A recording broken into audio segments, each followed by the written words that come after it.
자유한국당은 이번 축구장 유세와 관련해서 사전에 선관위에 물어봤더니 사람이 많이 모이는 곳에서 유세를 해도 상관없다고 해서 경기장 안으로 들어갔다고 주장하고 있습니다. 그렇다면 규정이 어떻게 돼 있는 건지 강동원 기자와 따져보도록 하겠습니다. 자, 강 기자. 예. 유세는 자유한국당이 한 거잖아요. 예. 그런데 왜 축구 구단이 징계를 받습니까? 그러니까 대한축구협회와 축구연맹의 규정을 어겼기 때문입니다.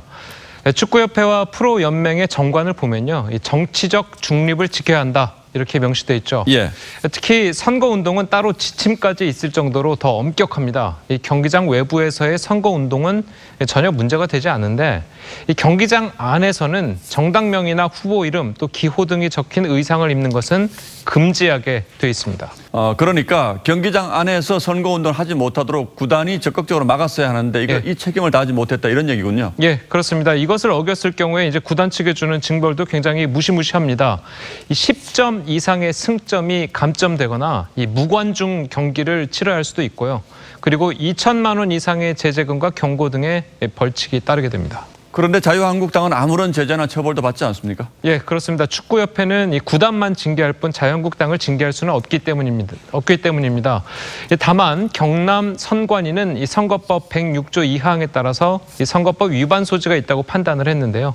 자, 이 조항의 벌칙 규정은 없어서 이 형사법적인 처벌은 하지 않고 이 행정 조치인 공명선거 협조 요청만 하게 됩니다.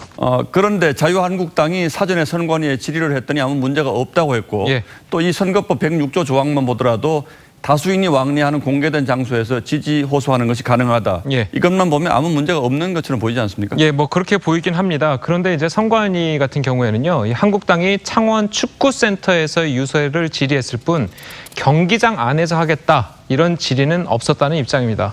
그리고 이 법조항도요, 이 경기장 안에 있는 관중들은 돈을 내고 들어온 사람들인 만큼 이 법에서 규정한 선거법이 보장하는 유세 장소가 아니다. 이런 판단인 겁니다. 정의당의 이정미 대표도 오늘 창원의 농구장에서 선거 유세를 했다고 하는데 이건 어떻게 해석할 수 있습니까? 예, 이 정의당 이정미 대표도 오늘 창원 실내체육관에서 유세를 하긴 했습니다. 예. 하긴 했는데 경기장 밖에서 했죠. 따라서 앞서 한국당과 같은 선거법의 저촉은 안 되는 상황입니다.